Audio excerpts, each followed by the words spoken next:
সূরা আল আনাম। বিসমিল্লাহির রহমানির রহিম। রহমান রহিম আল্লাহ তাআলার নামে। সমস্ত প্রশংসা আল্লাহর জন্য, যিনি আকাশমালা ও ভূমণ্ডল পয়দা করেছেন এবং তিনি অন্ধকার সমূহ ও আলো সৃষ্টি করেছেন। অতঃপর যারা আল্লাহ তাআলাকে অস্বীকার করে তারা প্রকারান্তরে এর দ্বারা অন্য কিছুকেই তাদের মালিকের সমকক্ষ হিসেবে দাঁড় করায়। তিনি তোমাদের মাটি থেকে সৃষ্টি করেছেন, অতঃপর তিনি প্রত্যেকের জন্য বাঁচার একটি মেয়াদ নির্দিষ্ট করে দিয়েছেন। তেমনি তাদের চূড়ান্ত ধ্বংসের জন্যও তাঁর কাছে একটি সুনির্দিষ্ট মেয়াদ রয়েছে। তারপরেও তোমরা সন্দেহে লিপ্ত আছো। আসমান সমূহের এবং জমিনের সর্বত্র তিনিই তো হচ্ছেন একমাত্র আল্লাহ। তিনি যেমনি তোমাদের গোপন ও প্রকাশ্য বিষয়সমূহ জানেন, তেমনি তিনি জানেন তোমরা কে পাপ পুণ্যের কতটুকু উপার্জন করছ তাও। তাদের মালিকের নিদর্শনসমূহের মধ্যে এমন একটি নিদর্শনও নেই যা তাদের কাছে আসার পর তারা তা থেকে মুখ ফিরিয়ে নেয়নি। তাদের কাছে যতবারই আমার পক্ষ থেকে সত্য দিন এসেছে ততবারই তারা তা অস্বীকার করেছে। অচিরেই তাদের কাছে সে খবরগুলো এসে হাজির হবে যা নিয়ে তারা হাসি তামাশা করছিল। তারা কি দেখেনি তাদের আগে আমি এমন বহু জাতিকে বিনাশ করে দিয়েছি যাদের আমি পৃথিবীতে এমনভাবে প্রতিষ্ঠা দান করেছিলাম যা তোমাদেরও করিনি।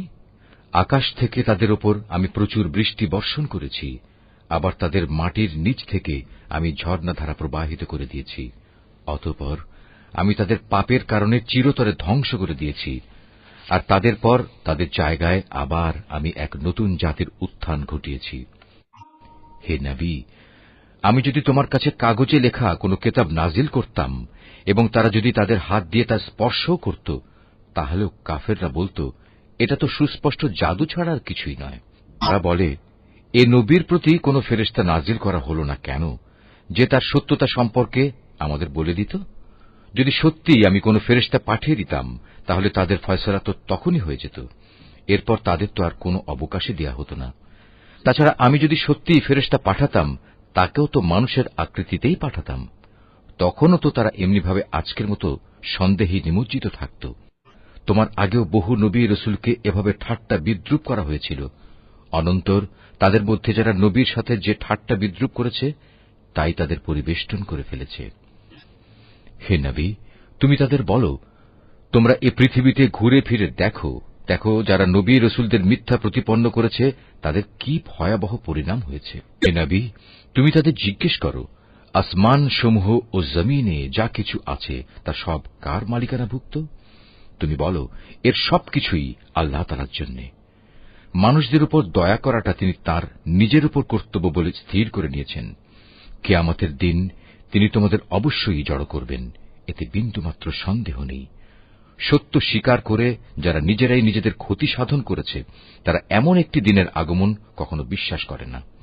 রাত ও দিনের মাঝে যা কিছু স্থিতি লাভ করছে তার সবকিছুই তাঁর জন্য। তিনি এদের সবার কথা শোনেন এবং সবার অবস্থা দেখেন।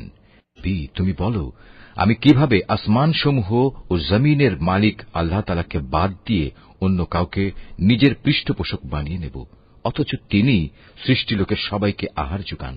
তাঁকে কোন রকম আহার যোগানো যায় না। তুমি বলো, আমাকে আদেশ দেয়া হয়েছে যেন সবার আগে আমি মুসলমান হয়ে যাই, এবং আমাকে আরো আদেশ দেয়া হয়েছে তুমি কখনো মুশরিকদের দলে শামিল হইও না। তুমি আরো বলো, আমি যদি আমার মালিকের কথা না শুনি তাহলে আমি এক মহা দিবসের আযাব আমার উপর আপতিত হওয়ার ভয় করি। সে কিয়ামতের দিন যাকে তার শাস্তি থেকে রেহাই দেয়া হবে তার উপর নিঃসন্দেহে আল্লাহ তাআলা অনুগ্রহ করবেন, আর এটিই হবে সেদিনের সুস্পষ্ট সাফল্য। জেনে রেখো, যদি আল্লাহ তাআলা তোমাকে কোনো দুঃখ পৌঁছাতে চান তাহলে তিনি ছাড়া আর কেউই তোমা থেকে তা দূর করতে পারবে না। অপরদিকে তিনি যদি তোমার কোনো উপকার করেন তাহলে কেউ তাতে বাধাও দিতে পারবে না। তিনি সবকিছুর উপর একক ক্ষমতাবান। তিনি তার বান্দাদের উপর একচ্ছত্র ক্ষমতার অধিকারী। তিনি মহাজ্ঞানী, তিনি সম্যক ওয়াকিবহাল। তুমি তাদের বলো, সাক্ষী হিসেবে কার সাক্ষ্য সবচেয়ে বেশি বড়?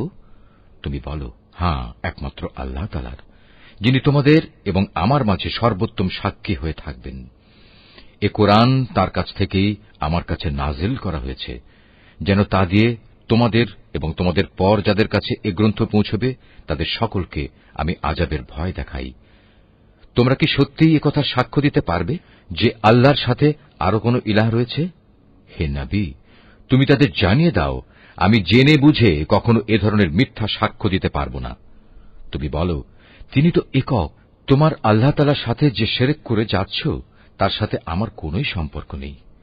তোমার আগে যাদের আমি কিতাব দান করেছি তারা নবীকে ঠিক সেভাবেই চেনে যেভাবে চেনে তারা তাদের আপন ছেলেদের, কিন্তু যারা নিজেরাই নিজেদের ক্ষতি সাধন করেছে তারা তো কখনো ঈমান আনবে না।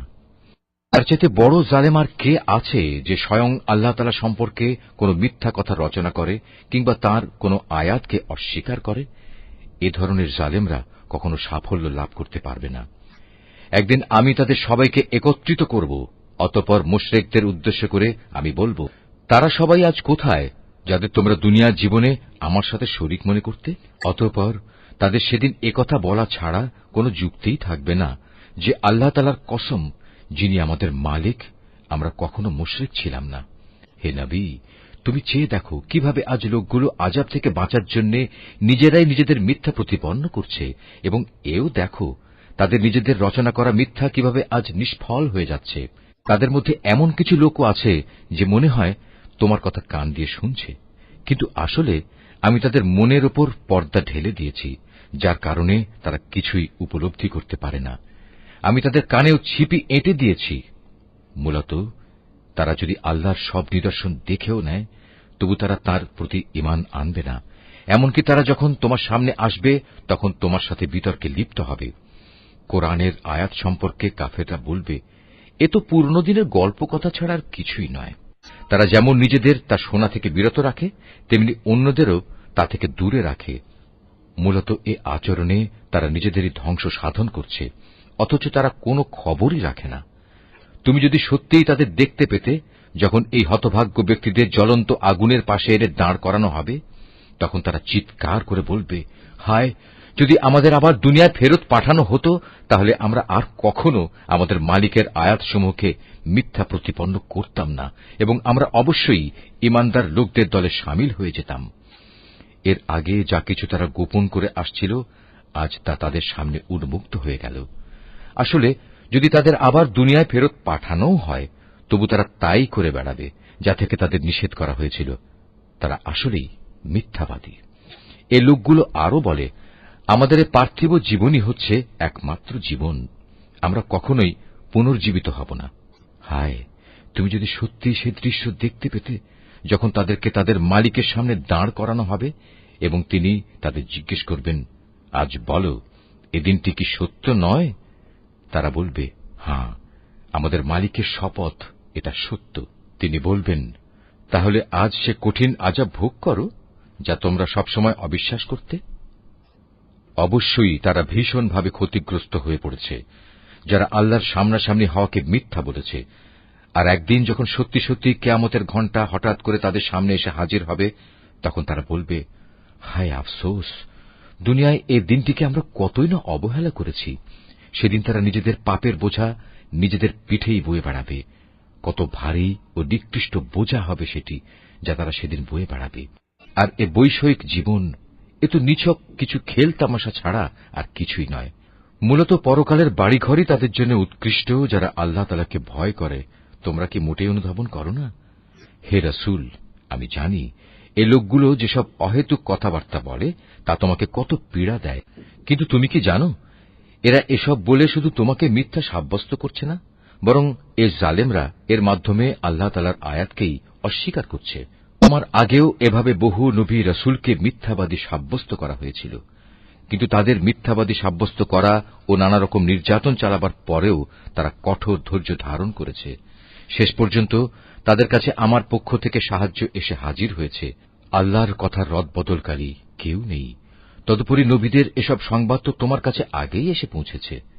তারপরেও যদি তাদের এ উপেক্ষা তোমার কাছে কষ্টকর মনে হয়, তাহলে তোমার সাধ্য থাকলে তুমি পালানোর জন্য ভূগর্ভে কোনো সুড়ঙ্গ কিংবা আসমানের সিঁড়ি তালাশ করো, সেখানে চলে যাও এবং সেখান থেকে তাদের জন্য কোনো কিছু একটা নিদর্শন নিয়ে এসো।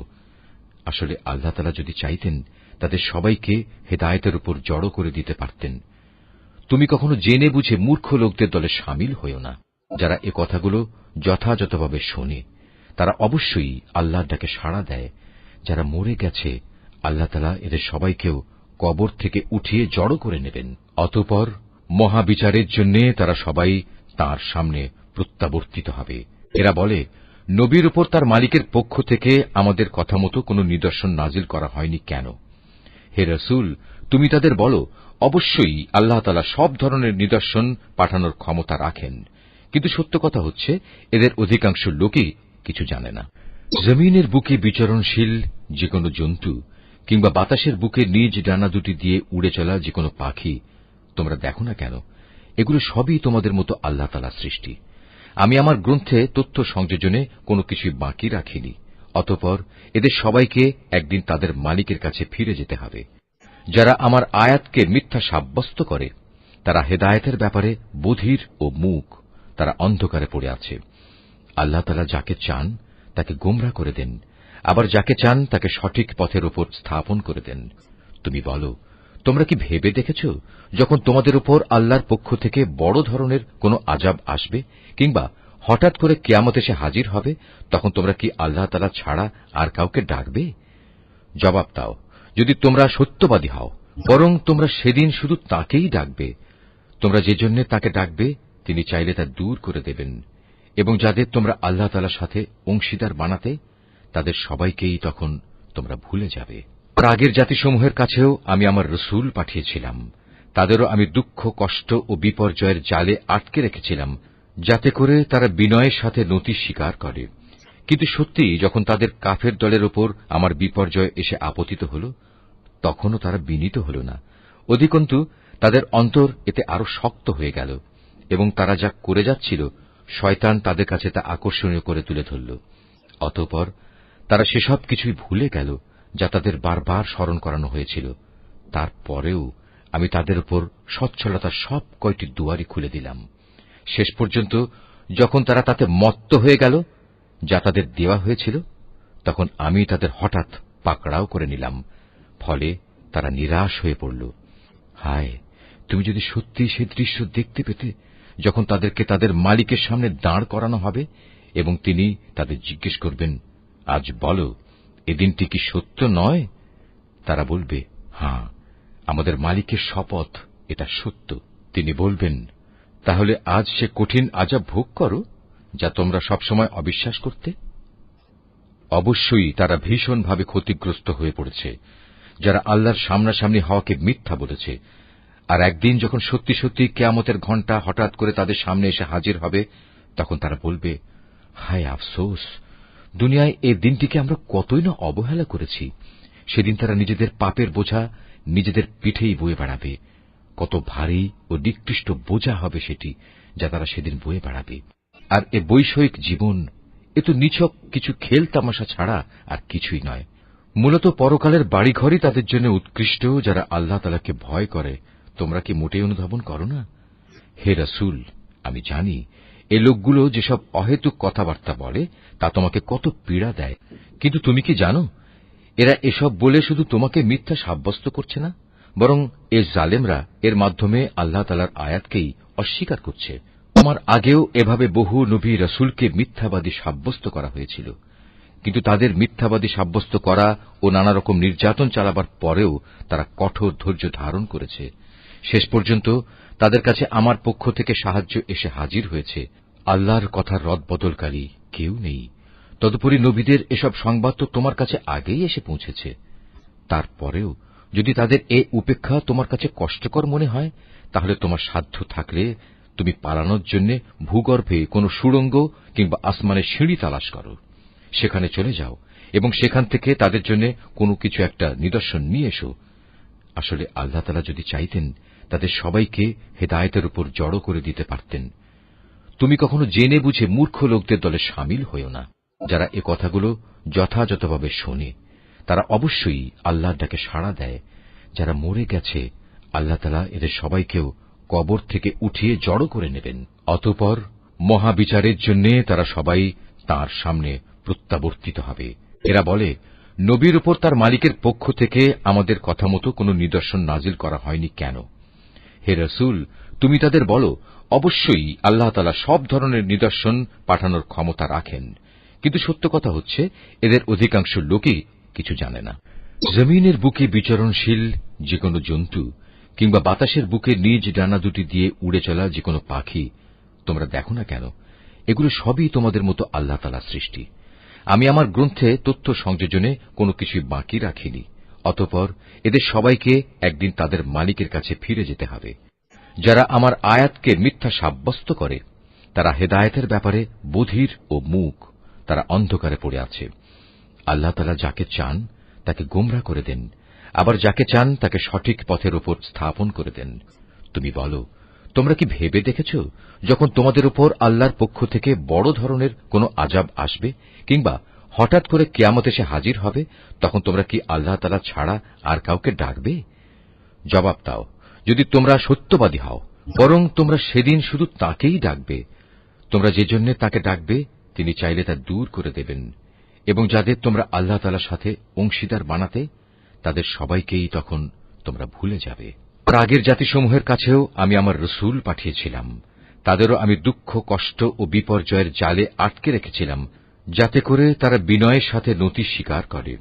কিন্তু সত্যি যখন তাদের কাফের দলের উপর আমার বিপর্যয় এসে আপতিত হল, তখনও তারা বিনীত হল না। অধিকন্তু তাদের অন্তর এতে আরো শক্ত হয়ে গেল, এবং তারা যা করে যাচ্ছিল শয়তান তাদের কাছে তা আকর্ষণীয় করে তুলে ধরল। অতঃপর তারা সেসব কিছুই ভুলে গেল যা তাদের বারবার স্মরণ করানো হয়েছিল। তারপরেও আমি তাদের উপর সচ্ছলতার সব কয়টি দুয়ারই খুলে দিলাম।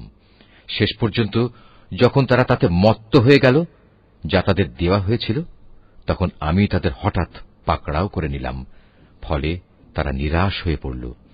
এভাবেই যারা আল্লাহ তাআলার ব্যাপারে জুলুম করেছে তাদের মূলচ্ছেদ করে দেয়া হয়েছে। আর সকল প্রশংসা আল্লাহ তাআলার জন্যই, যিনি সৃষ্টিকুলের মালিক।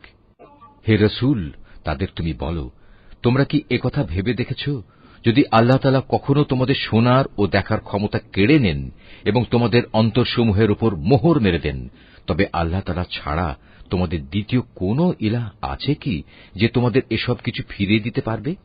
লক্ষ্য করো কিভাবে আমার আয়াতসমূহ আমি খুলে খুলে বর্ণনা করছি। আশ্চর্যের বিষয়, এ সত্ত্বেও তারা মুখ ফিরিয়ে নিচ্ছে। তুমি বলো, তোমরা চিন্তা করে দেখেছ কি, যদি কখনো অকস্মাৎ কিংবা প্রকাশ্যভাবে আল্লাহর আযাব তোমাদের উপর আপতিত হয়, তাতে কতিপয় জালেম সম্প্রদায়ের লোক ব্যতীত অন্য কাউকে ধ্বংস করা হবে কি? আমি তো রসুলদের জান্নাতের সুসংবাদবাহী ও জাহান্নামের সতর্ককারী ছাড়া অন্য কোন হিসাবে পাঠাই না। তারপর যে ব্যক্তি রসুলদের উপর ঈমান আনবে এবং এভাবে নিজেকে সংশোধন করে নেবে, এমন লোকদের পরকালে কোনো ভয় নেই এবং তাদের সেদিন কোন রকম চিন্তিতও হতে হবে না। অপরদিকে যারা আমার আয়াতসমূহকে মিথ্যা প্রতিপন্ন করবে, তাদের এই নাফরমানির কারণে আমার আযাব সেদিন তাদের ঘিরে ধরবে। হে মুহাম্মদ, তুমি বলো, আমি তো তোমাদের একথা বলি না যে আমার কাছে আল্লাহ তাআলার বিপুল ধনভাণ্ডার রয়েছে, না একথা বলি আমি গায়েবের কোনো খবর রাখি, আর একথাও বলি না যে আমি একজন ফেরেশতা। আসলে আমি তো সেই ওহীরই অনুসরণ করি যা আমার উপর নাজিল করা হয়। তুমি বলো, অন্ধ আর চক্ষুষ্মান ব্যক্তি কি কখনো এক হতে পারে? তোমরা কি চিন্তা ভাবনা করে দেখো না? হে মুহাম্মদ, তুমি সে কিতাবের মাধ্যমে সেসব লোককে পরকালের আযাবের ব্যাপারে সতর্ক করে দাও, যারা এ ভয় করে যে তাদেরকে একদিন তাদের মালিকের সামনে একত্র করা হবে। সেদিন তাদের জন্য তিনি ছাড়া দ্বিতীয় কোনো সাহায্যকারী বন্ধু কিংবা কোনো সুপারিশকারী থাকবে না। আশা করা যায় তারা সাবধান হবে। যারা সকাল সন্ধ্যায় তাদের মালিককেই ডাকে, তাঁরই সন্তুষ্টি কামনা করে, তাদের তুমি কখনো তোমার কাছ থেকে সরিয়ে দিও না, কারণ তাদের কাজকর্মের জবাবদিহিতার দায়িত্ব যেমন তোমার উপর কিছুই নেই, তেমনি তোমার কাজকর্মের হিসাব কেতাবের কোন রকম দায়িত্ব তাদের উপর নেই। তারপরেও যদি তুমি তাদের তোমার কাছ থেকে দূরে সরিয়ে দাও, তাহলে তুমি বাড়াবাড়ি করা লোকদের দলে সামিল হয়ে যাবে। আর আমি এভাবেই তাদের একদল দ্বারা অন্য দলের পরীক্ষা নিয়েছি, যেন তারা একদল একথা বলতে পারে যে এরাই কি হচ্ছে আমাদের মাঝে সে দলের লোক যাদের উপর আল্লাহ তাআলা তার অনুগ্রহ করেছেন। আল্লাহ তাআলা কি ভালো করে জানেন না কারা তার প্রতি কৃতজ্ঞ? যারা আমার আয়াতসমূহের উপর ঈমান এনেছে, তারা যখন তোমার কাছে আসবে, তখন তুমি তাদের বলো, আল্লাহ তাআলার পক্ষ থেকে তোমাদের উপর শান্তি বর্ষিত হোক। তোমাদের উপর অনুগ্রহ করাটা তোমাদের মালিক নিজের কর্তব্য বলে স্থির করে নিয়েছেন। তবে তোমাদের মধ্যে যদি কেউ কখনো অজ্ঞানতাবশত কোনো অন্যায় কাজ করে বসে এবং পরক্ষণে তওবা করে ও নিজের জীবন শুধরে নেয়, তাহলে আল্লাহ তাআলা তাকে ক্ষমা করে দেবেন। তিনি একান্ত ক্ষমাশীল ও পরম দয়ালু। আর এভাবেই আমি আমার আয়াতসমূহ বিশদভাবে বর্ণনা করি, যাতে অপরাধীদের পথ পরিষ্কার হয়ে যায়। আর এভাবেই আমি আমার আয়াতসমূহ বিশদভাবে বর্ণনা করি, যাতে অপরাধীদের পথ পরিষ্কার হয়ে যায়। হে মুহাম্মদ, তুমি তাদের বলে দাও, এক আল্লাহ তাআলাকে বাদ দিয়ে তোমরা আর যাদের গোলামি করছ, আমাকে তাদের গোলামি করতে নিষেধ করা হয়েছে। তুমি তাদের এও বলে দাও, আমি কখনো তোমাদের খেয়াল খুশির অনুসরণ করি না। তেমনটি করলে আমি নিঃসন্দেহে গোমরা হয়ে যাব এবং আমি আর সত্যের অনুসরণকারী দলের সাথে থাকব না। তুমি বলো, আমি অবশ্যই আমার মালিকের এক উজ্জ্বল দলিল প্রমাণের উপর প্রতিষ্ঠিত আছি এবং তাকেই তোমরা অস্বীকার করছ। তাকে অস্বীকার করার পরিণাম যা তোমরা দ্রুত দেখতে চাও, তা ঘটানোর ক্ষমতা আমার কাছে নেই। সব জিনিসের চূড়ান্ত ক্ষমতা তো কেবলমাত্র আল্লাহ তাআলার হাতেই রয়েছে। আর এই মহা সত্যটি তিনি তোমাদের কাছে বর্ণনা করছেন। তিনিই হচ্ছেন উত্তম ফয়সালাকারী। তুমি বলো, আযাবের যে বিষয়টার জন্য তোমরা তাড়াহুড়ো করছ, তা ঘটানো যদি আমার ক্ষমতার মধ্যে থাকত, তাহলে তোমাদের ও আমার মধ্যকার ফয়সালা আগেই হয়ে যেত। জালেমদের সাথে কি আচরণ করা উচিত, তা আল্লাহ তাআলা ভালো করেই জানেন। যাবতীয় অদৃশ্য বিষয়ের চাবি তাঁর হাতেই নিবদ্ধ রয়েছে। সেই অদৃশ্য খবর তো তিনি ছাড়া আর কারোরই জানা নেই। জলে স্থলে যেখানে যা কিছু আছে তা শুধু তিনিই জানেন। এই সৃষ্টিরাজির মধ্যে একটি পাতা কোথাও ঝরে না, যার খবর তিনি জানেন না। মাটির অন্ধকারে একটি শস্যকণাও নেই, নেই কোনো তাজা সবুজ কিংবা ক্ষয়িষ্ণু শুকনো কিছু, যার পূর্ণাঙ্গ বিবরণ একটি সুস্পষ্ট গ্রন্থে মজুদ নেই। তিনি মহান আল্লাহ, যিনি রাতের বেলা তোমাকে মৃত লোকের মতো করে ফেলেন, আবার দিনের বেলায় তোমরা যা কিছু জমিনের বুকে করে বেড়াও তাও তিনি পুঙ্খানুপুঙ্খ জানেন। পরিশেষে সেখানে তিনি তোমাদের মৃত সম অবস্থা থেকে আবার জীবনের অবস্থায় ফিরিয়ে আনেন, যাতে করে তোমাদের নির্দিষ্ট সময়কাল এভাবে পূর্ণতা প্রাপ্ত হতে পারে। আর এই মেয়াদ পূর্ণ করার পর তোমাদের সবার প্রত্যাবর্তন একদিন তাঁর দিকেই সংঘটিত হবে। অতঃপর তিনি তোমাদের পুঙ্খানুপুঙ্খ বলে দেবেন তোমরা কি কাজ করছিলে। আল্লাহ তাআলা নিজ বান্দাদের যাবতীয় বিষয়ের উপর পূর্ণ মাত্রায় কর্তৃত্বশীল। এজন্যই তিনি তোমাদের উপর পাহারাদার ফেরেশতা নিযুক্ত করেন। অবশেষে তোমাদের কারো যখন মৃত্যু এসে হাজির হয়, তখন প্রেরিত ফেরেশতারা এসে তার জীবনের সমাপ্তি ঘটিয়ে দেয়। দায়িত্ব পালনে এরা কখনো কোনো ভুল করে না। অতঃপর তাদের সবাইকে বিচারের জন্য তাদের আসল মালিকের সামনে ফিরিয়ে নেওয়া হবে।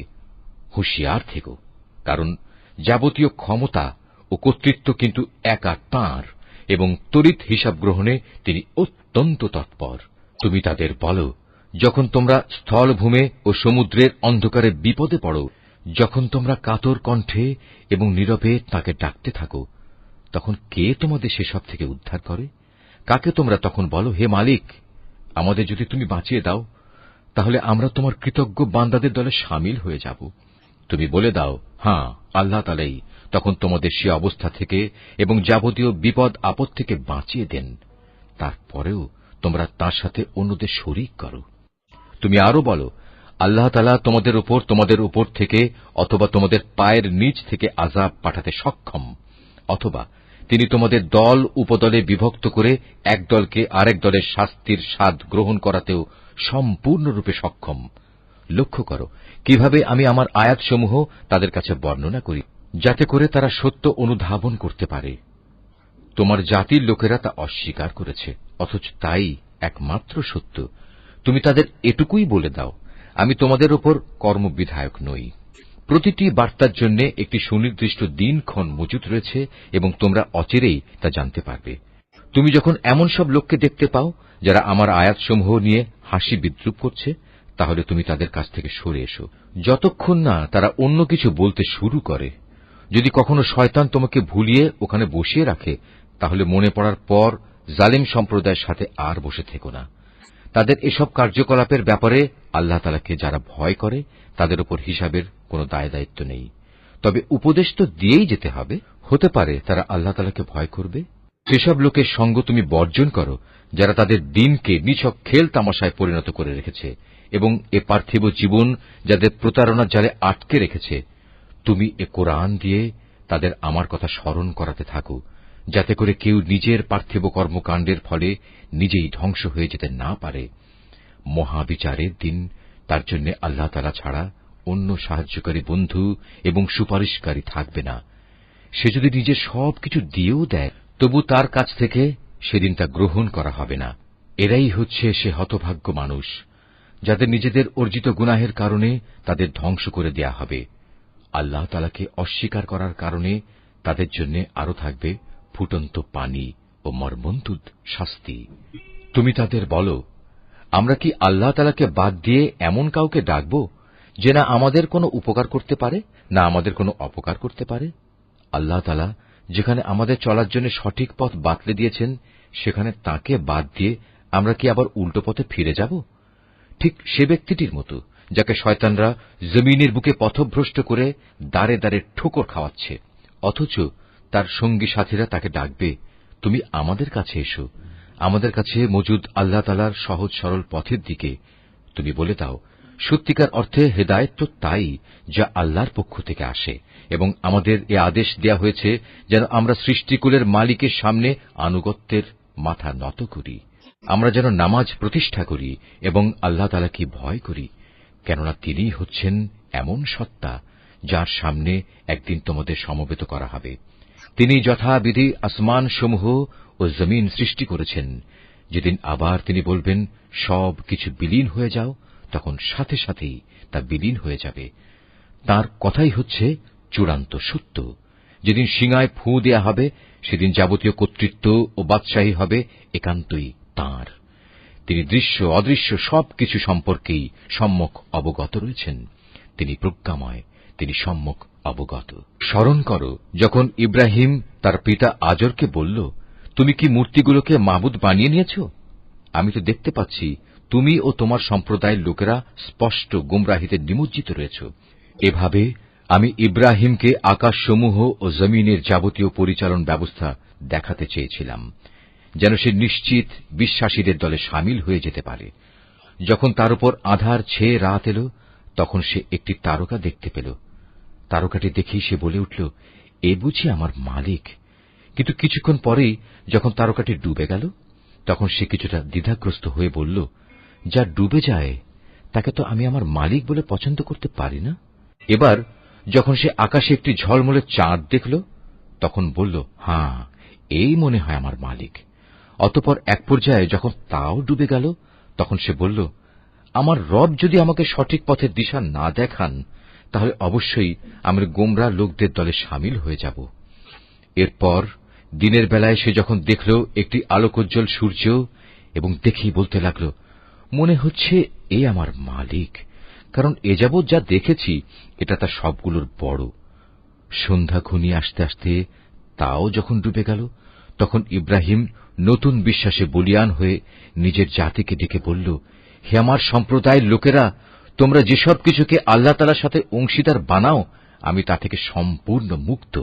আমি নিষ্ঠার সাথে সেই মহান সার্বভৌম মালিকের দিকেই আমার মুখ ফিরিয়ে নিচ্ছি, যিনি এই আসমানসমূহ ও জমিন সহ চাঁদ, সূরজ, গ্রহ, তারা সবকিছু পয়দা করেছেন। আমি এখন আর মুশরিকদের দলভুক্ত নই। এরপরই তার জাতির লোকেরা তার সাথে আল্লাহ তাআলার ব্যাপারে বিতর্ক শুরু করে দিল। জবাবে সে বলল, তোমরা কি আমার সাথে স্বয়ং কুল মখলুকাতের মালিক আল্লাহ তাআলার ব্যাপারে তর্ক করছ, অথচ তিনিই আমাকে সঠিক পথের দিশা দিয়েছেন।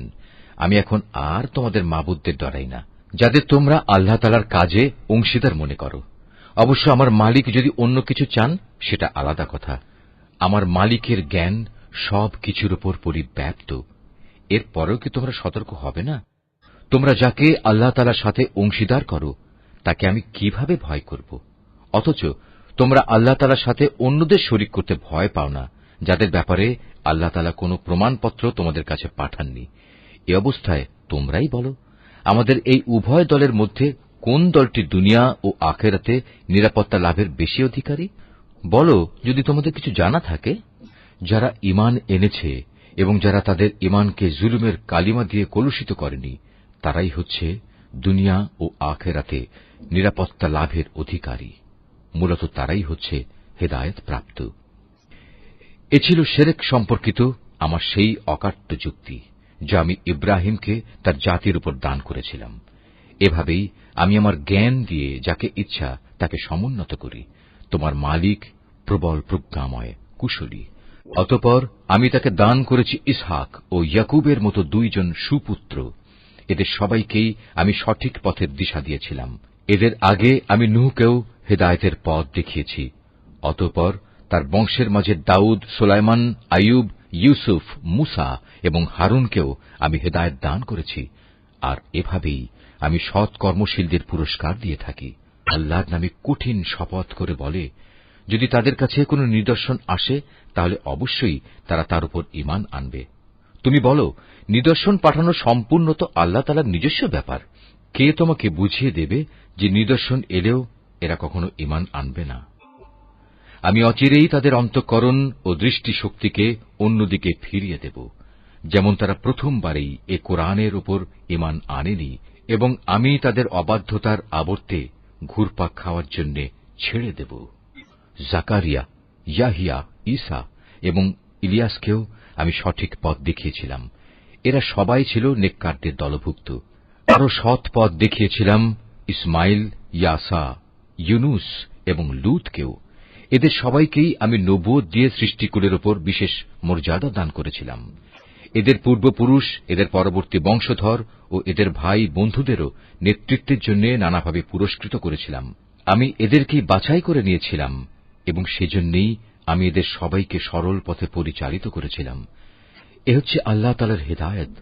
নিজ বান্দাদের মাঝে যাকে চান তিনি তাকেই এ হেদায়েত দান করেন। কিন্তু তারা যদি শিরক করত তাহলে তাদের যাবতীয় কর্ম অবশ্যই নিষ্ফল হয়ে যেত। এরাই ছিল সেসব লোক যাদের আমি কিতাব, প্রজ্ঞা ও নবুয়ত দান করেছি। আজ যদি তারা তা অস্বীকার করে তাতে আমার কোনোই ক্ষতি নেই। আমি তো অতীতে এমন এক সম্প্রদায়ের উপর এ দায়িত্ব অর্পণ করেছিলাম যারা কখনো এগুলো প্রত্যাখ্যান করেনি। আল্লাহ তাআলা এদের সবাইকে সৎ পথে পরিচালিত করেছেন। অতএব হে মুহাম্মদ, তুমি এদের পথেরই অনুসরণ করো এবং বলো, এজন্য আমি তোমাদের কাছ থেকে কোনো পারিশ্রমিক চাই না। আসলে এ হচ্ছে দুনিয়ার মানুষের জন্য একটি স্মরণিকা মাত্র। তারা আল্লাহ তাআলাকে তাঁর যথাযোগ্য মর্যাদা দান করেনি। বিশেষ করে যখন তারা বলল আল্লাহ তাআলা কোনো মানুষের উপর কোনো বস্তু গ্রন্থই নাজিল করেননি, তুমি তাদের জিজ্ঞেস করো, যদি তাই হয় তাহলে মুসার আনিত কিতাব, যা মানুষের জন্য ছিল এক আলোকবর্তিকা ও পথনির্দেশ, যা তোমরা কাগজের পাতায় লিখে রাখতে, যার কিছু অংশ তোমরা মানুষের সামনে প্রকাশ করতে এবং অধিকাংশই গোপন করে রাখতে। সর্বোপরি সে কিতাব দ্বারা তোমাদের এমন সব জ্ঞান শিক্ষা দেয়া হতো যার কিছুই তোমরা জানতে না এবং তোমাদের পূর্বপুরুষেরাও জানত না। তা কে নাজিল করেছেন? তুমি বলো, আল্লাহ তাআলাই তা নাজিল করেছেন। হে নবী, তুমি তাদের এ নিরর্থক আলোচনায় মত্ত থাকতে দাও। এটি এক বরকতপূর্ণ গ্রন্থ যা আমি তোমার কাছে পাঠিয়েছি।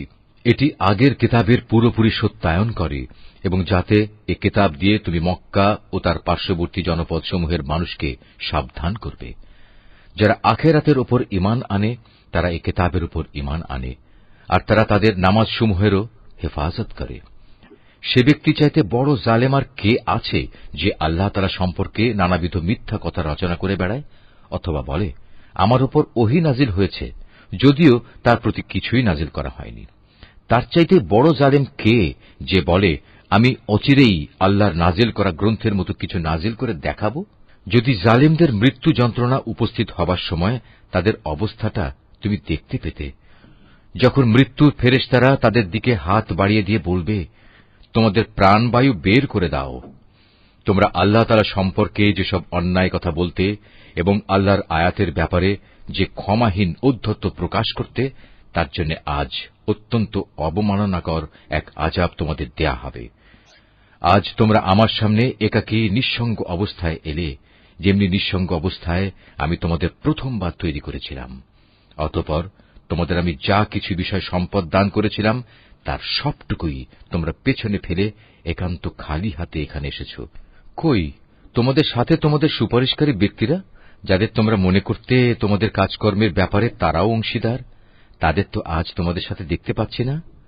বস্তুত তাদের এবং তোমাদের মধ্যেকার সেই মিথ্যা সম্পর্ক আজ ছিন্ন ভিন্ন হয়ে গেছে, এবং তাদের ব্যাপারে তোমরা যা ধারণ করতে তাও আজ নিষ্ফল প্রমাণিত হয়ে গেছে। অবশ্যই আল্লাহ তাআলা শস্য বীজ ও আঁটিগুলো অঙ্কুরিত করেন। তিনি নির্জীব কিছু থেকে জীবন্ত কিছু বের করে আনেন, আবার তিনি জীবন্ত কিছু থেকে প্রাণহীন কোনো কিছু নির্গত করেন। এই সৃষ্টি কৌশলের মালিক হচ্ছেন আল্লাহ তাআলা। এর পরেও তোমরা কোথায় কোথায় ঠোকর খাচ্ছ বলো? রাতের আঁধার ভেদ করে তিনি উষার উন্মেষ ঘটান। তিনি রাতকে তোমাদের বিশ্রামের জন্য নির্দিষ্ট করে দিয়েছেন, এবং তোমাদের হিসাব কিতাবের জন্য তিনি পয়দা করেছেন চাঁদ ও সূরজকে। এই সব কিছুই হচ্ছে মহাপরাক্রমশালী ও জ্ঞানী আল্লাহ তাআলার নির্ধারণ করা বিষয়।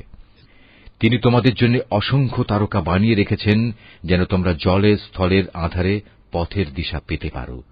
যে সম্প্রদায়ের লোকেরা নিজেদের পরিণাম সম্পর্কে জানে, তাদের জন্য আমি আমার নিদর্শনসমূহ খুলে খুলে বর্ণনা করেছি। তিনি তোমাদের মাত্র একটি ব্যক্তি সত্তা থেকে পয়দা করেছেন, অতঃপর তিনি বানিয়ে দিলেন তোমাদের থাকার জায়গা ও মাল সামানা রাখার জায়গা।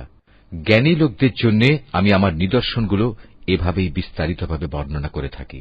তিনি আসমান থেকে পানির ধারা নাজিল করেন, অতঃপর সে পানি দিয়ে আমি সব রকমের উদ্ভিদ ও গাছপালা জন্মানোর ব্যবস্থা করি। তা থেকে সবুজ শ্যামল পাতা উদ্গত করি।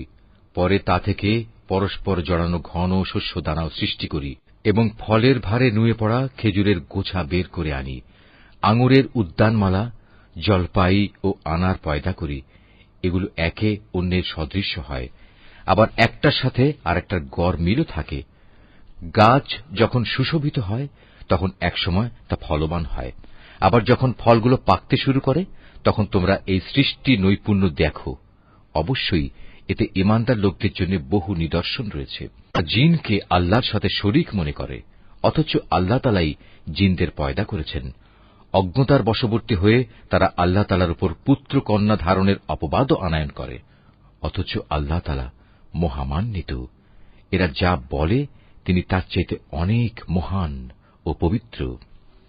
তিনি আসমান সমূহ ও জমিনের একক উদ্ভাবক। এদের তুমি বলো, তার সন্তান হবে কিভাবে? তার তো জীবন সঙ্গিনীই নেই। সবকিছু তো তিনিই পয়দা করেছেন, এবং সবকিছু সম্পর্কে তিনি পুরোপুরি ওয়াকেবহাল রয়েছেন। এ হচ্ছেন আল্লাহ তাআলা, তোমাদের মালিক। তিনি ছাড়া আর কোনো মাবুদ নেই। সবকিছুর একক স্রষ্টা তিনি। সুতরাং তোমরা তাঁরই ইবাদত করো। সবকিছুর উপর তিনি চূড়ান্ত তত্ত্বাবধায়ক বটে। কোন সাধারণ দৃষ্টি তাকে দেখতে পায় না, অথচ তিনি সবকিছুই দেখতে পান। তিনি সূক্ষ্মদর্শী, তিনি সবকিছু সম্পর্কেই খোঁজ খবর রাখেন। তোমাদের কাছে তোমাদের মালিকের পক্ষ থেকে এই সূক্ষ্ম দৃষ্টি সম্পন্ন জ্ঞানের নিদর্শন এসেছে। অতঃপর যদি কোনো ব্যক্তি এসব নিদর্শন দেখতে পায়, তাহলে সে তা দেখবে তার নিজের কল্যাণের জন্যই। আবার যদি কেউ তা না দেখে অন্ধ হয়ে থাকে, তাহলে তার দায়িত্ব তার উপর বর্তাবে। তুমি বলো, আমি তোমাদের উপর তত্ত্বাবধায়ক নই? আমি এভাবেই আমার আয়াতগুলো তোমাদের কাছে বিধৃত করি, যাতে করে কাফেররা একথা বলতে পারে তুমি এসব কথা ভালো করেই পড়ে এসেছ, এবং যারা জ্ঞানী তাদের জন্য যেন আমি আমার আয়াতসমূহ সুস্পষ্ট করে দিতে পারি। হে মুহাম্মদ, তুমি শুধু তারই অনুসরণ করো যা তোমার মালিকের কাছ থেকে তোমার কাছে নাজিল করা হয়েছে। আল্লাহ তাআলা ছাড়া অন্য কোনো মাবুদ নেই। এরপরেও যারা শিরকে লিপ্ত, তাদের তুমি পুরোপুরি এড়িয়ে চলো। আল্লাহ তাআলা যদি চাইতেন, তাহলে এরা কেউই তার সাথে শিরক করত না। আর আসলে আমি তোমাকে তাদের উপর পাহারাদার নিযুক্ত করে পাঠাইনি। সত্যি কথা হচ্ছে, তুমি তো তাদের উপর কোনো অভিভাবকও নাও। তারা আল্লাহ তাআলার বদলে যাদের ডাকে, তাদের তোমরা কখনো গালিগালাজ করো না, নইলে অজ্ঞতার বশবর্তী হয়ে না জেনে আল্লাহ তাআলাকে তারা গালি দেবে। আমি প্রত্যেক জাতির কাছেই তাদের নিজেদের কার্যকলাপ সুশোভন করে রেখেছি।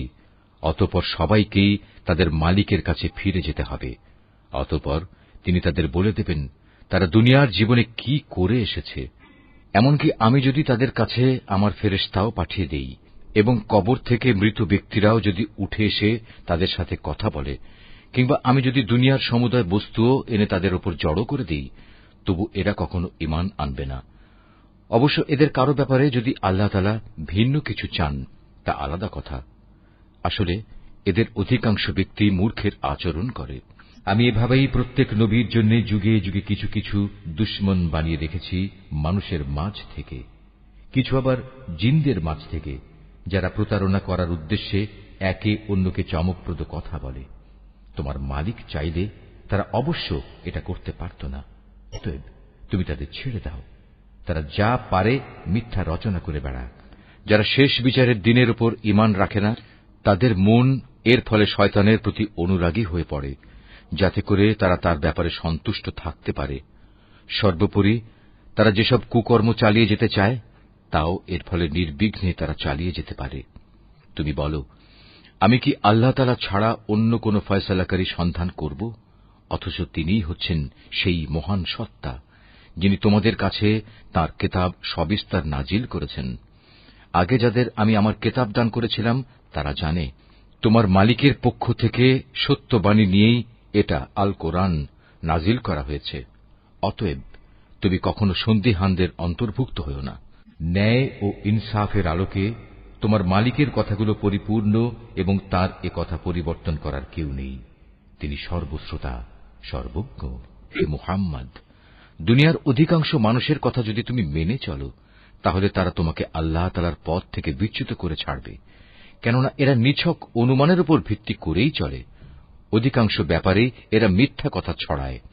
তোমার মালিক নিঃসন্দেহে একথা ভালো করেই জানেন কে তাঁর পথ ছেড়ে বিপদগামী হচ্ছে, আবার কে সঠিক পথের অনুসারী, তাও তিনি সম্যক অবগত রয়েছেন।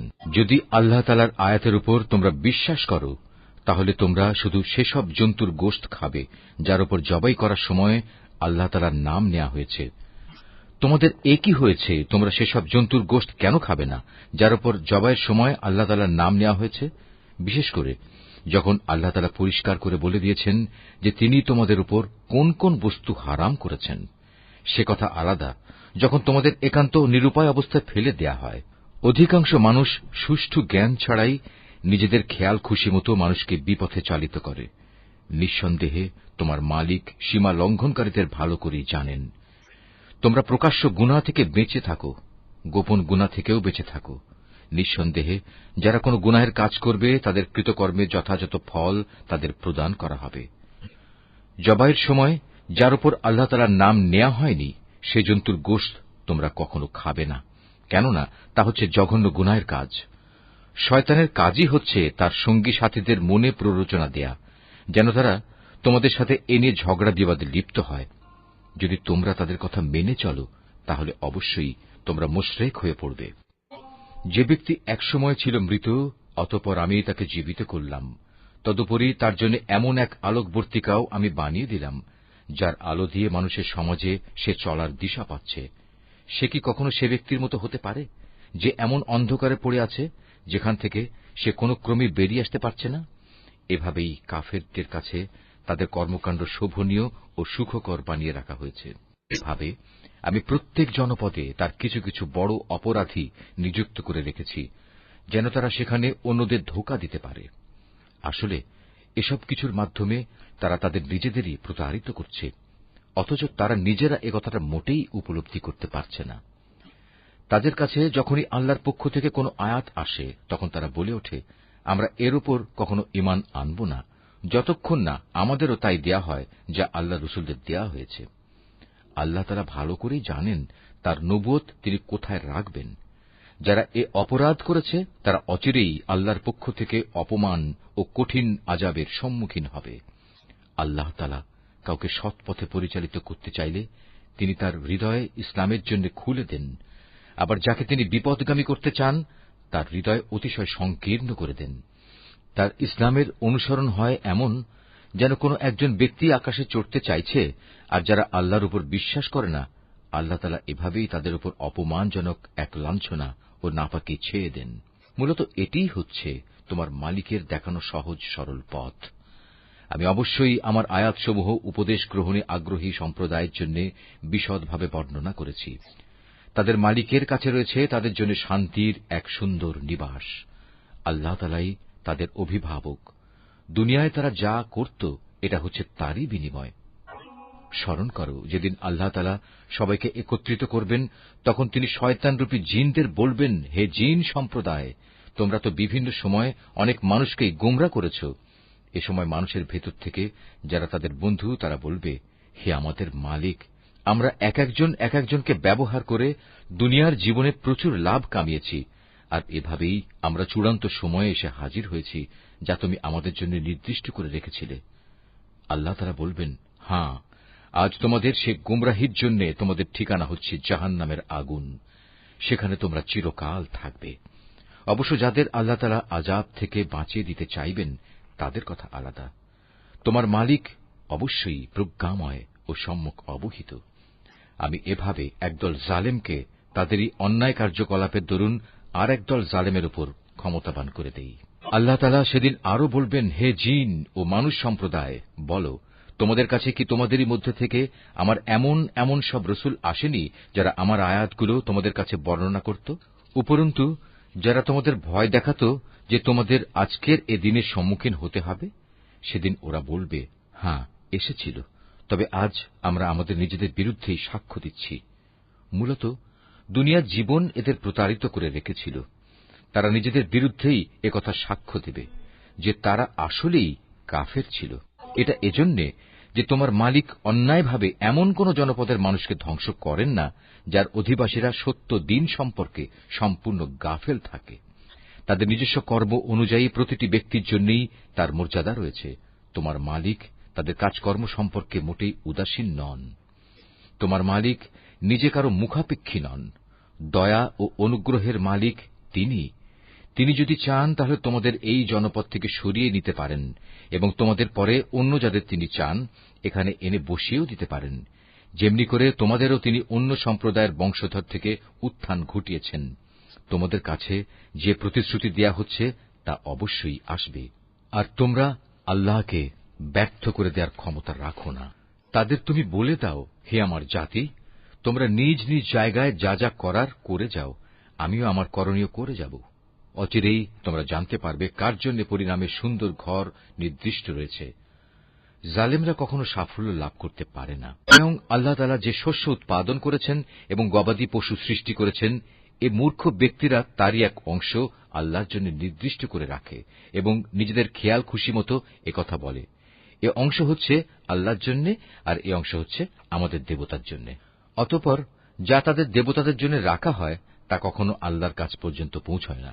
যদিও আল্লাহর নামে যে ভাগ রাখা হয় তা শেষতক তাদের দেবতাদের কাছে গিয়েই পৌঁছে। কত নিকৃষ্ট তাদের এ বিচার! এভাবে বহু মুশরিকের ক্ষেত্রেই তাদের দেবদেবীরা তাদের আপন সন্তানদের হত্যা করার জঘন্য কাজও একান্ত শোভনীয় করে রেখেছে। এর উদ্দেশ্য হচ্ছে তাদের ধ্বংস সাধন করা এবং তাদের গোটা জীবন বিধানকেই তাদের কাছে সন্দেহের বিষয়ে পরিণত করে দেয়া। অবশ্য আল্লাহ তাআলা চাইলে তারা কখনো এ কাজ করত না। অতএব তুমি তাদের ছেড়ে দাও, মিথ্যা রচনা নিয়ে তাদের তুমি কিছুদিন ব্যস্ত থাকতে দাও। তারা বলে, এসব গবাদি পশু এবং এ খাদ্যশস্য নিষিদ্ধ তালিকাভুক্ত, আমরা যাকে চাইব সে ছাড়া অন্য কেউ তা খেতে পারবে না। এটা তাদের মন গড়া একটা ধারণা মাত্র। আবার তারা মনে করে কিছু গবাদি পশু আছে যার উপর আরোহণ করা নিষিদ্ধ, আবার কিছু গবাদি পশু আছে যার উপর জবাই করার সময় তারা আল্লাহর নাম স্মরণ করে না। আল্লাহর উপর মিথ্যা রচনা করার উদ্দেশ্যেই তাদের এসব অপচেষ্টা। অচিরেই আল্লাহ তাআলা তাদের এ মিথ্যাচারের জন্য তাদের যথাযথ প্রতিফল দান করবেন। তারা বলে, এসব গবাদি পশুর পেটে যা কিছু আছে তা শুধু আমাদের পুরুষদের জন্যই নির্দিষ্ট এবং আমাদের স্ত্রীদের জন্য তা হারাম। তবে যদি এ পশুর পেটে মরা কিছু থাকে তাহলে তাতে তারা নারী পুরুষ উভয়ই সমান অংশীদার। আল্লাহ তাআলা অতি শীঘ্রই তাদের এ ধরনের উদ্ভট কথা বলার প্রতিফল দান করবেন, কেননা তিনি হচ্ছেন প্রবল প্রজ্ঞাময়, তিনি সর্বজ্ঞ। অবশ্য যারা নেহায়েত নির্বুদ্ধিতা ও অজ্ঞতার বশবর্তী হয়ে নিজেদের সন্তানদের হত্যা করল এবং আল্লাহ তাআলা তাদের যে রিজিক দান করেছেন তা নিজেদের উপর হারাম করে নিল, আল্লাহ তাআলা সম্পর্কে নানা ধরনের মিথ্যা কথা রচনা করল, এসব কাজের মাধ্যমে নিঃসন্দেহে এরা সবাই দারুণভাবে ক্ষতিগ্রস্ত হয়ে গেল। এরা কখনো সৎপথের অনুসারীদের দলভুক্ত ছিল না। মহান আল্লাহ তাআলা, যিনি নানা প্রকারের উদ্যান বানিয়েছেন, কিছু লতাগুল্ম যা কোনো কাণ্ড ছাড়াই মাচানের উপর তুলে রাখা হয়েছে, আবার কিছু গাছ যা মাচানের উপর তুলে রাখা হয়নি, স্বীয় কাণ্ডের উপর তা এমনিই দাঁড়িয়ে আছে। তিনি আরও সৃষ্টি করেছেন খেজুর গাছ এবং বিভিন্ন স্বাদ ও প্রকার বিশিষ্ট খাদ্যশস্য ও আনার।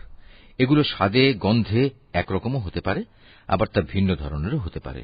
যখন তা ফলবান হয় তখন তোমরা তার ফল খাও। তোমরা ফসল তোলার দিনে যে বঞ্চিত, তার হক আদায় করো, কখনো অপচয় করো না, কেননা আল্লাহ তাআলা অপচয়কারীদের পছন্দ করেন না। গবাদি পশুর মধ্যে কিছু পশু হচ্ছে ভারবাহী ও কিছু হচ্ছে খাবার উপযোগী। আল্লাহ তাআলা যা তোমাদের দান করেছেন তা তোমরা খাও, এবং এ পর্যায়ে কখনো শয়তানের পদাঙ্ক অনুসরণ করো না, কেননা সে হচ্ছে তোমাদের প্রকাশ্য দুশমন। আল্লাহ তাআলা তোমাদের দিয়েছেন এই 8 প্রকারের গৃহপালিত জন্তু। প্রথমত 2 মেষ, দ্বিতীয়ত 2 ছাগল। হে মুহাম্মদ, তুমি তাদের জিজ্ঞেস করো, এর নর 2 কিংবা মাদি 2 কিংবা তাদের পেটে যা কিছু আছে তার কোনটি কি আল্লাহ তাআলা তোমাদের জন্য হারাম করেছেন? তোমরা আমাকে প্রমাণ সহ বলো, যদি তোমরা সত্যবাদী হও। তৃতীয়ত 2 উট, চতুর্থত 2 গরু। এর নর 2 কিংবা মাদি 2 কি আল্লাহ তাআলা হারাম করেছেন, অথবা এদের উভয়ের পেটে যা কিছু আছে তা কি তিনি তোমাদের জন্য হারাম করেছেন? আল্লাহ তাআলা যখন এ আদেশ দিয়েছিলেন তখন তোমরা কি সেখানে উপস্থিত ছিলে? অতঃপর তার চাইতে বড় জালেম আর কে হতে পারে, যে মানুষকে গোমরা করার জন্য অজ্ঞতাবশত আল্লাহর নামে মিথ্যা কথা রচনা করে? নিশ্চয়ই আল্লাহ তাআলা সীমা লঙ্ঘনকারী সম্প্রদায়কে সঠিক পথে পরিচালিত করেন না। হে মুহাম্মদ, তুমি এদের বলো, আমার কাছে যে ওহী পাঠানো হয়েছে তাতে একজন ভোজনকারী মানুষ সাধারণত যা খেতে পারে তার মধ্যে এমন কোন জিনিস তো আমি পাচ্ছি না যা হারাম করা হয়েছে।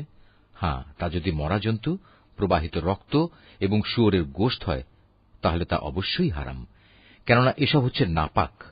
অথবা এমন এক অবৈধ জন্তু যা আল্লাহ ছাড়া অন্য কারো নামে জবাই করা হয়েছে। তবে যদি কাউকে নাফরমানি এবং সীমা লঙ্ঘনজনিত অবস্থা ব্যতি রেখে এর কোন একটি জিনিস খেতে বাধ্য করা হয়, তাহলে তার ক্ষেত্রে তোমার মালিক অবশ্যই ক্ষমাশীল ও পরম দয়ালু। আর আমি ইহুদীদের জন্য নখযুক্ত সব পশুই হারাম করে দিয়েছি। গরু এবং ছাগলের চর্বিও আমি তাদের জন্য হারাম করেছি। তবে জন্তুর চর্বির যা কিছু পিঠ, আঁত কিংবা হাড়ের সাথে জড়ানো থাকে তা হারাম নয়। এভাবেই এগুলো হারাম করে আমি তাদের অবাধ্যতার শাস্তি দিয়েছিলাম। নিঃসন্দেহে আমি সত্যবাদী।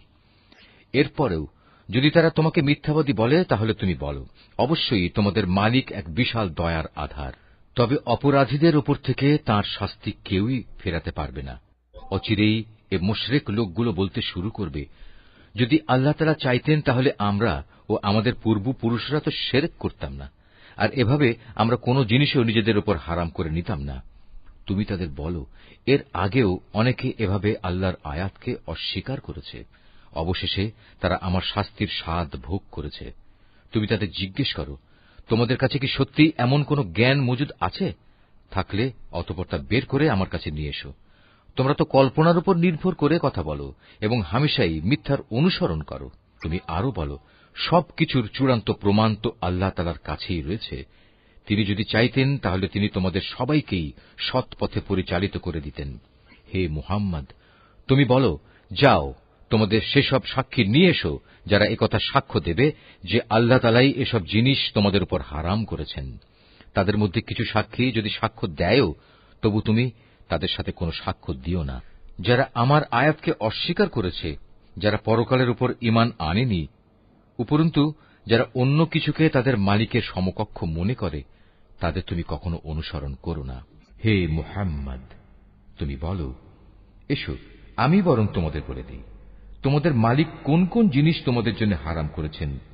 সে জিনিসগুলো হচ্ছে, তোমরা তার সাথে অন্য কিছুকে শরীক করবে না, পিতামাতার সাথে ভালো ব্যবহার করবে, দারিদ্র্যের আশঙ্কায় কখনো তোমরা তোমাদের সন্তানদের হত্যা করবে না, কেননা আমি তোমাদের ও তাদের উভয়েরই আহার যোগাই।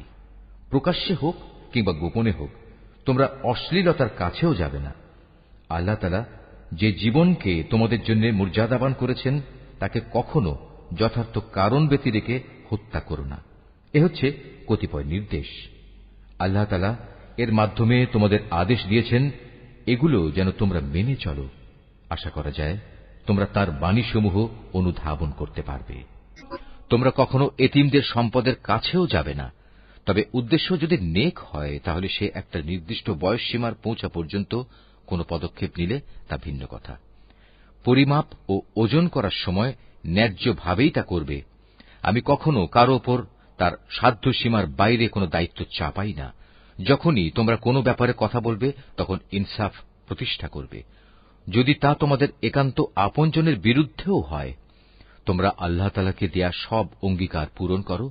এ হচ্ছে আরো কতিপয় আদেশ। এর মাধ্যমে আল্লাহ তাআলা তোমাদের আদেশ দিয়েছেন তোমরা যেন এগুলো মেনে চলো।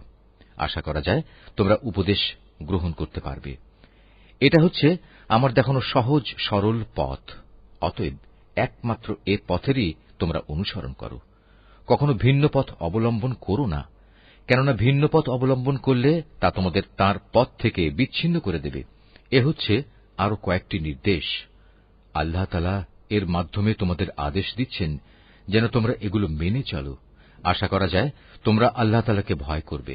অতঃপর আমি মূসাকে হেদায়েত সম্বলিত কেতাব দান করেছিলাম।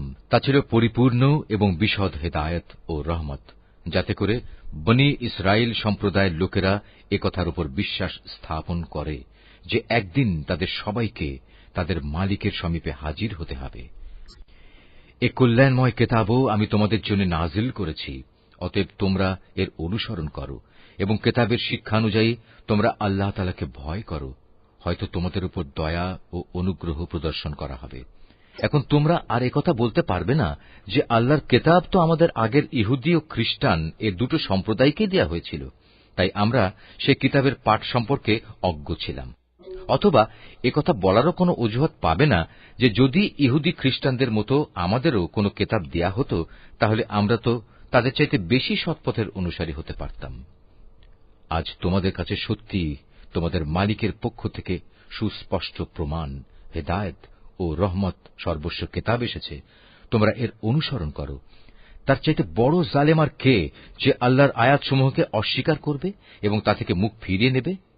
জেনে রেখো, যারাই এভাবে আমার আয়াত থেকে মুখ ফিরিয়ে নেয় অচিরেই আমি তাদের এ জঘন্য আচরণের জন্য এক নিকৃষ্ট ধরনের শাস্তি দেব। সেদিনের প্রতীক্ষা করছে যে তাদের কাছে আসমান থেকে আল্লাহ তাআলার ফেরেশতা নাজিল হবে, কিংবা স্বয়ং তোমাদের মালিকই তাদের কাছে এসে তাদের হাতে কিতাব দিয়ে যাবেন, অথবা মালিকের পক্ষ থেকে কোনো নিদর্শনের কোনো অংশ এসে তাদের জান্নাত জাহান্নাম দেখিয়ে দিয়ে যাবে। অথচ যেদিন সত্যি তোমার মালিকের পক্ষ থেকে এমন কোন নিদর্শন আসবে সেদিন তো হবে কিয়ামতের দিন। তখন যে ব্যক্তি এর আগে ঈমান আনেনি কিংবা যে ব্যক্তি তার ঈমান দিয়ে ভালো কিছু অর্জন করেনি তার জন্য এ ঈমান আনাটা কোনোই কাজে আসবে না। হে মুহাম্মদ, তুমি তাদের বলো, ঠিক আছে, তোমরাও প্রতীক্ষা করো, আমিও প্রতীক্ষা করছি। যারা নিজেদের দ্বীনকে টুকরো টুকরো করে নিজেরাই নানা দল উপদলে বিভক্ত হয়ে গেছে তাদের কোনো দায়িত্বই তোমার উপর নেই। তাদের ফয়সালার ব্যাপারটা আল্লাহ তাআলার হাতে। যেদিন তারা তাঁর কাছে ফিরে যাবে তখন তিনি তাদের বিস্তারিত বলবেন তারা কে কি করছিল। তোমাদের মাঝে কেউ যদি একটা সৎ কাজ নিয়ে আল্লাহ তাআলার সামনে আসে তাহলে তার জন্য 10 গুণ বিনিময়ের ব্যবস্থা থাকবে। অপরদিকে যদি কেউ একটা গুনাহের কাজ নিয়ে আল্লাহ তাআলার কাছে আসে তাকে তার একটাই প্রতিফল দেয়া হবে। সেদিন তাদের কারো উপর জুলুম করা হবে না। হে মুহাম্মদ, তুমি তাদের বলো, অবশ্যই আমার মালিক আমাকে সঠিক পথ দেখিয়েছেন, সুপ্রতিষ্ঠিত জীবন বিধান। এটাই হচ্ছে ইব্রাহিমের একনিষ্ঠ পথ। সে কখনো মুশরিকদের দলভুক্ত ছিল না। তুমি একান্ত বিনয়ের সাথে বলো, অবশ্যই আমার নামাজ, আমার ইবাদত, আমার জীবন, আমার মৃত্যু সব কিছুই সৃষ্টিকুলের মালিক আল্লাহ তাআলার জন্য। তার শরীক সমকক্ষ কেউ নেই। আর একথা বলার জন্যই আমাকে আদেশ দেয়া হয়েছে। আত্মসমর্পণকারী মুসলমানদের মধ্যে আমি হচ্ছে সর্বপ্রথম। তুমি আরো বলো, এরপরেও আমি কি আল্লাহ তাআলা ছাড়া অন্য কোন মালিক সন্ধান করে বেড়াবো? অথচ আমি জানি তিনি সবকিছুর নিরঙ্কুশ মালিক। তার বিধান হচ্ছে প্রতিটি ব্যক্তি তার কৃতকর্মের জন্য এককভাবে নিজেই দায়ী হবে এবং কিয়ামতের দিন কোন বোঝা বহনকারী ব্যক্তি অন্য কোন লোকের পাপের বোঝা বহন করবে না। অতঃপর একদিন তোমাদের সবাইকে তোমাদের আসল মালিকের কাছে ফিরে যেতে হবে। সেদিন আল্লাহ তাআলা তোমাদের সে সব কিছুই জানিয়ে দেবেন। দুনিয়ার জীবনে যা নিয়ে তোমরা মতবিরোধ করতে, তিনিই সে মহান সত্তা। তিনি তোমাদের এ জমিনে তার প্রতিনিধি বানিয়েছেন এবং এ কারণে তিনি তোমাদের একজনকে অন্যজনের উপর কিছু বেশি মর্যাদা দান করেছেন। এর উদ্দেশ্য হচ্ছে আল্লাহ তাআলা তোমাদের সবাইকে যা কিছু দিয়েছেন তা দিয়েই তিনি তোমাদের কাছ থেকে কৃতজ্ঞতার পরীক্ষা নিতে চান। জেনে রেখো, তোমার মালিক শাস্তি দানের ব্যাপারে অত্যন্ত কঠোর ও তৎপর। আবার তিনি বড়ই ক্ষমাশীল।